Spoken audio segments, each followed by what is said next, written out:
Si tuvieras la oportunidad de revivir a una persona, ¿a quién sería? Seguro que has escuchado esta pregunta al menos una vez en tu vida, o quizá no. Pero bueno, el universo te trajo aquí por algo, por lo menos por curiosidad. Pero yo te invito a que te lo preguntes, ¿a qué persona revivirías y por qué? Y piénsalo muy bien, porque tal vez tu respuesta puede cambiar al mundo tal y como lo conocemos. A lo largo de toda nuestra existencia en el mundo, los seres humanos hemos hecho historia y no necesariamente por las razones correctas, pero lo que sí es que hay personas que han marcado el mundo de una manera en la cual ni siquiera podemos imaginarnos. El día de hoy les voy a dar algunas ideas de personas que pueden sacar de la tumba para entrevistar y yo sé que no dejarán a nadie indiferente. En la posición número 1 tenemos a Jesús de Nazaret. Jesús sin duda alguna es de los hombres más reconocidos de todo el mundo. Es protagonista de uno de los bestsellers más famosos de todo el planeta. Su nacimiento no solo dio el punto de partida hacia distintas creencias en el planeta, sino que es la medida estándar con la que medimos el tiempo.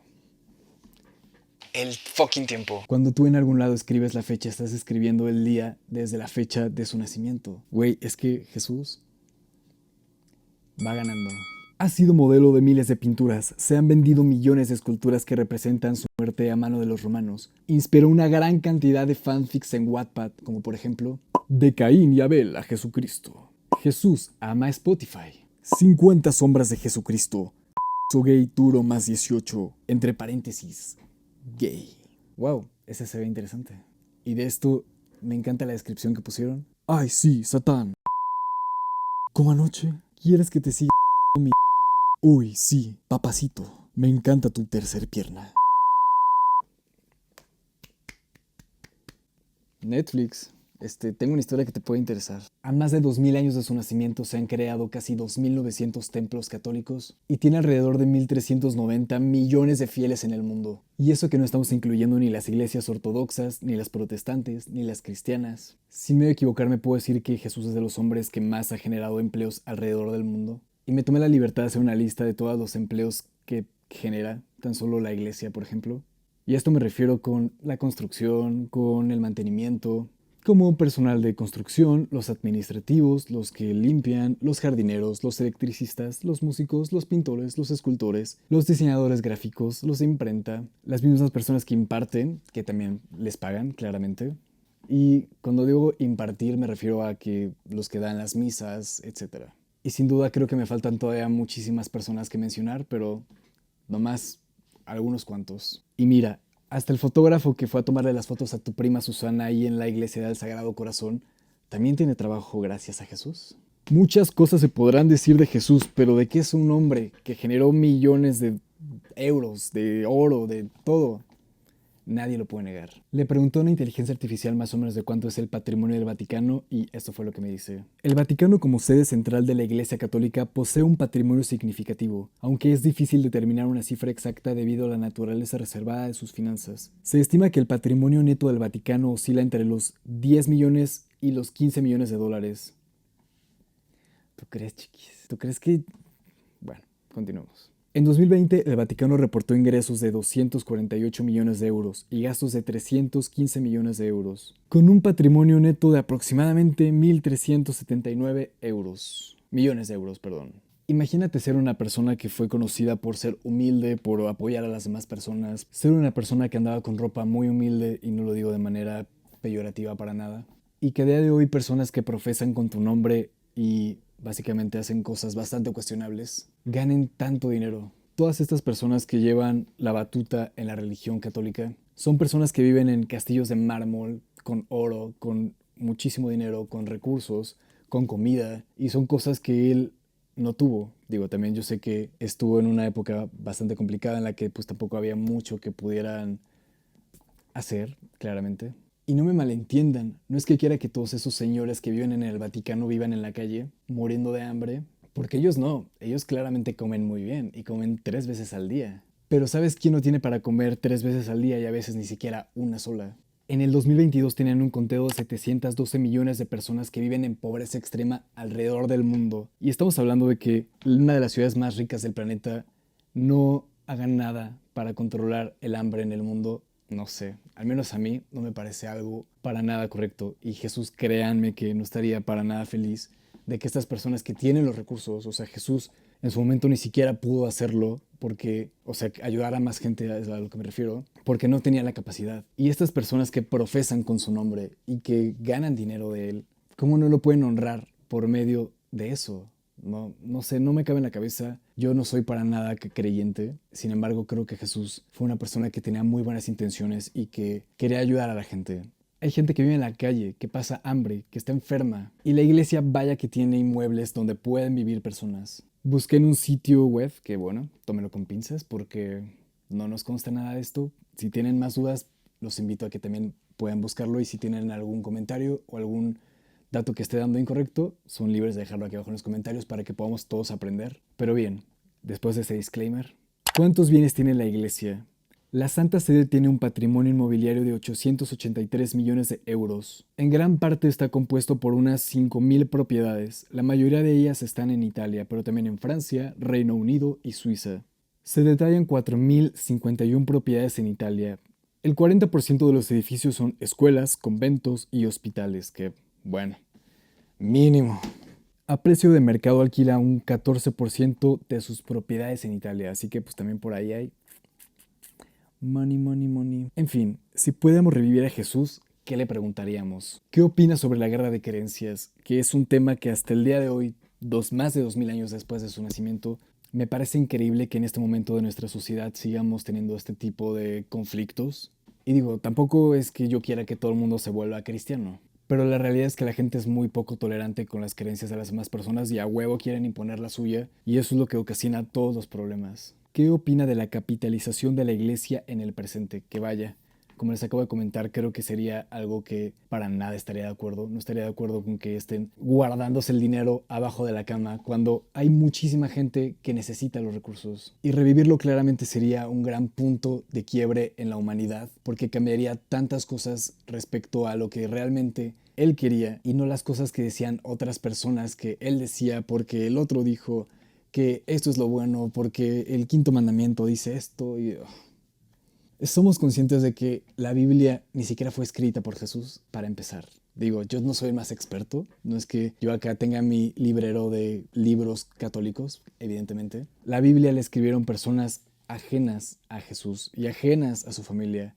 Personas que vaya sí tenían algún tipo de relación con él, que fueron sus apóstoles, pero que después de tanto tiempo, después de tantas situaciones, pues la gente termina a veces modificando la historia y han pasado más de 2000 años. 2000 años y seguimos pensando que todas esas escrituras siguen siendo seguidas así, al pie de la letra. Y yo creo que la pregunta que a mí más me emocionaría preguntarle sería si realmente cree que es hijo de Dios. El Espíritu Santo llegó a María, le dijo, venga, chepa acá, y pum, nació Jesús. Pero ¿realmente él pensaba eso o fue algo que sus apóstoles exageraron un poco en la historia? No se sabe. Y honestamente no lo vamos a saber. Así que es una gran opción para poder revivir.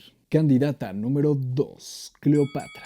Cleopatra es sin duda una de las mujeres más reconocidas del mundo, pero su historia no lo es tanto. Y que sin duda alguna es digna de contarse y de analizarse. A lo largo de toda mi existencia en este planeta, siempre he escuchado que Cleopatra ha sido una mujer muy guapa y muy interesante y muy cautivadora y que a los hombres los encantaba como víboras o ratones o lo que sea. Y sí, hay textos en los que se dice que Cleopatra era muy inteligente, que era una gran estratega política, pero a ver, antes de profundizar en eso tenemos que entender el contexto de su vida y de su nacimiento. Cleopatra fue hija de Ptolomeo XII, que fue un faraón de la dinastía tolemaica que gobernó Egipto en los años 80 a.C. más o menos.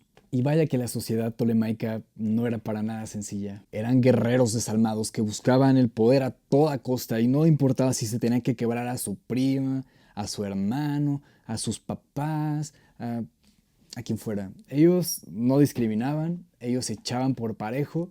Era la ley del más fuerte y que soporten, básicamente. Van ganando también. ¿Qué fue lo que le pasó a la hermana de Cleopatra? Que se trató de quebrar a su papá, pero él le ganó a ella y miren, se la quebró. El poder estaba tan pero tan controlado que recurrían al incesto para mantenerlo lo más cercano en la familia que se pudiera. Tú te podías tirar a tu mamá, a tu papá, a tus hermanos, a tu hermana. No importaba. Aquí lo que importa es tener el fucking poder. Y en efecto, Cleopatra fue una persona muy inteligente que fue estudiada en diferentes materias, como por ejemplo las matemáticas, la filosofía, la astrología. ¿Y de qué te servía estudiar matemáticas, saber de astrología, echarte tu porrito para filosofar a gusto por las noches, si tenías que estar con el ojo abierto 24 horas al día? La hermana de Cleopatra, por lo que entiendo, era su hermana mayor, así que ella era la siguiente para tomar el mando una vez que su padre ya no estuviera. Claramente vivir en una sociedad tan hostil y peligrosa no debe ser sencillo. Pero aquí nos está haciendo falta un personaje muy importante, el Imperio Romano. El Imperio Romano se estaba expandiendo y le estaba pisando los talones a Ptolomeo, el papá de Cleopatra, para pues que fueran desalojando el área, me explico. Se rumora que Ptolomeo tuvo que ir a rogarle a los romanos para que lo dejaran tener un poco de poder y los sobornaba con recursos, los sobornaba con lo que podía, les rogó y todo lo hizo frente a su hija. Cuando murió Ptolomeo, Cleopatra junto con su hermano de 10 años empezaron a gobernar Egipto. Pero a diferencia de su hermano, ella no tenía un montón de consejeros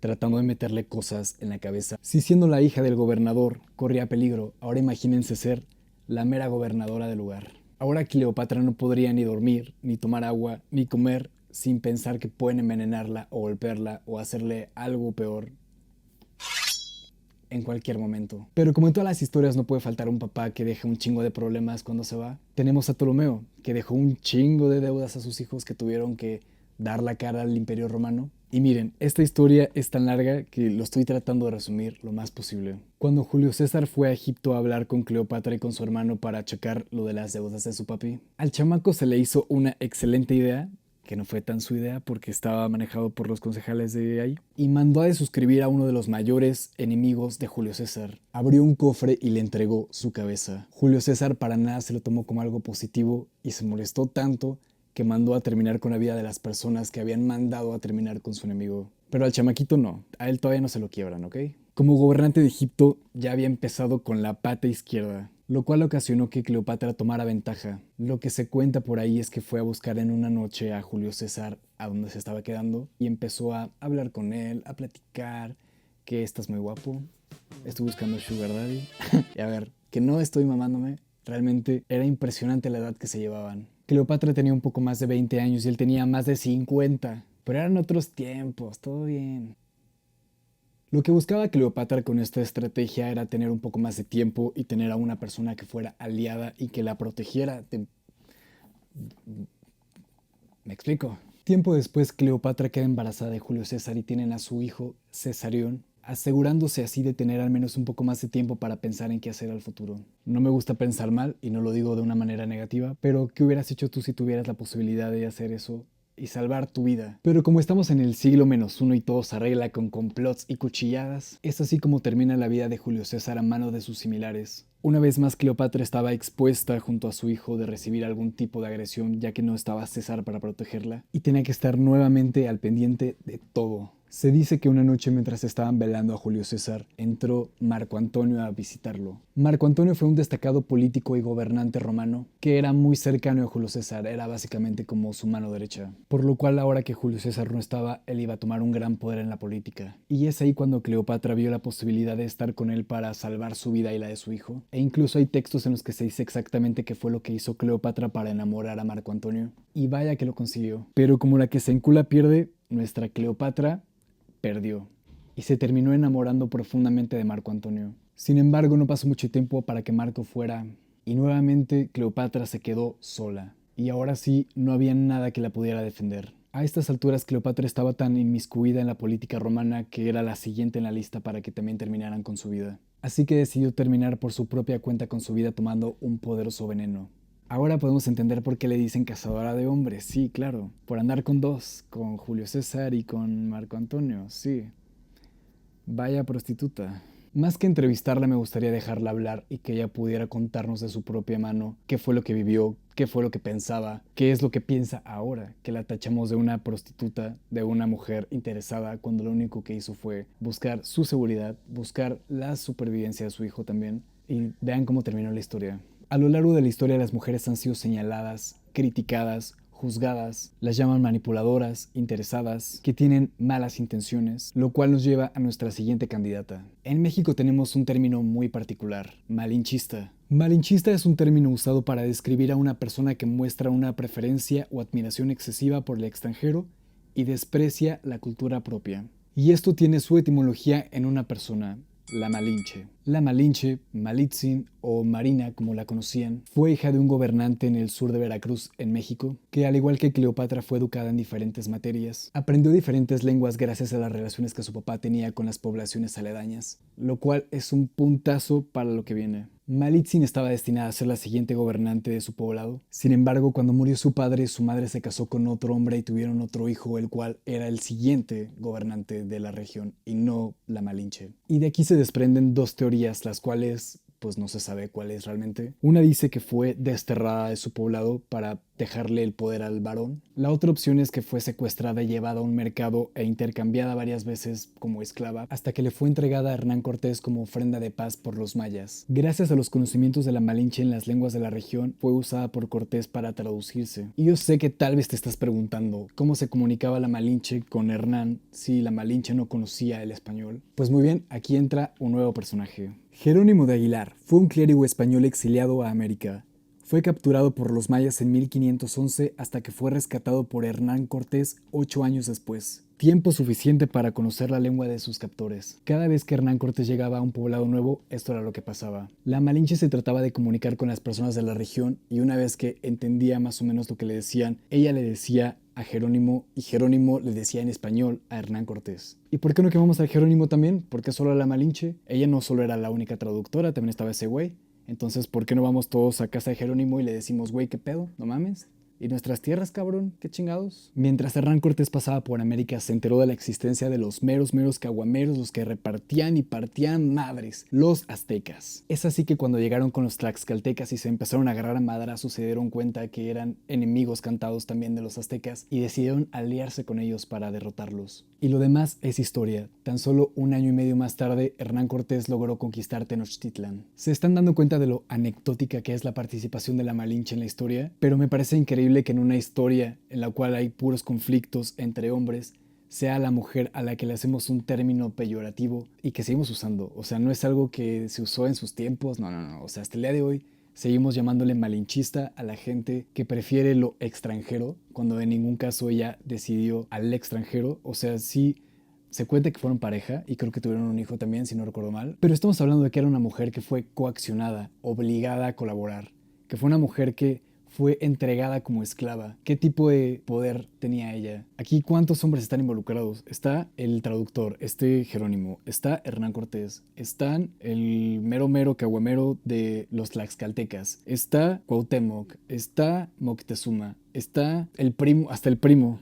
están... Todo el mundo está en la historia. Y sin embargo, la Malinche es la única mujer a la cual estamos cancelando en esta historia. Digo, no tenemos un término para Hernán Cortés, pero sí para la Malinche, cuando la única que estaba ahí en una posición vulnerable era ella, y que al final la terminaron matando. La muchacha no cumplió ni 30 años cuando la mataron. Al igual que con Cleopatra, me gustaría más que también hacerle preguntas, dejar que ella hable y que nos explique, y que esta historia no quede simplemente en lo superficial. Fue una historia muy compleja en la que ella tuvo que sacrificarse para que no mataran a su familia, que es lo que se cuenta, que ella al apoyar a Hernán Cortés, él le daba cierto tipo de cuidado a su población. Entonces, no sé, a mí me parece una historia muy rara. La verdad es que no entiendo bien a quién se le ocurrió este término. Qué pendejo, la verdad. Y es otro caso de cómo las mujeres han sido representadas de manera negativa y de una manera en la cual las hacen ver como las malas, como las personas que tienen toda la culpa de las cosas cuando, brother, o sea, siempre ha sido un mundo manejado por cabrones y ahora resulta que las mujeres son las malas, que son las manipuladoras. Yo es que de verdad no entiendo. En esta historia tenemos a otro protagonista que es Moctezuma, el cual también ha sido sumamente criticado y no sé,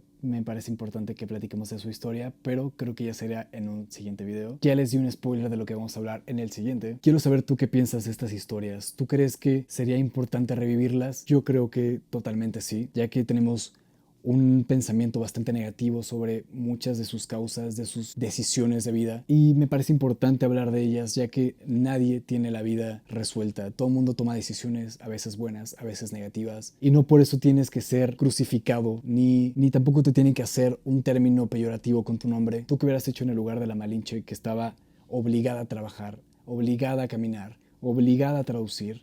Y de Cleopatra, que tuvo que pasar días sin dormir, días sin a veces probar alimento porque tal vez podía estar envenenado. Me explico, son personas las cuales vivieron una vida bastante complicada y que al día de hoy son, sobre todo las mujeres, muy criticadas. Déjame aquí abajo qué te pareció el video y si tienes alguna idea, estaría interesante investigar al respecto. Así que, pues nada, yo soy Juan y nos vemos en un próximo video. Adiós.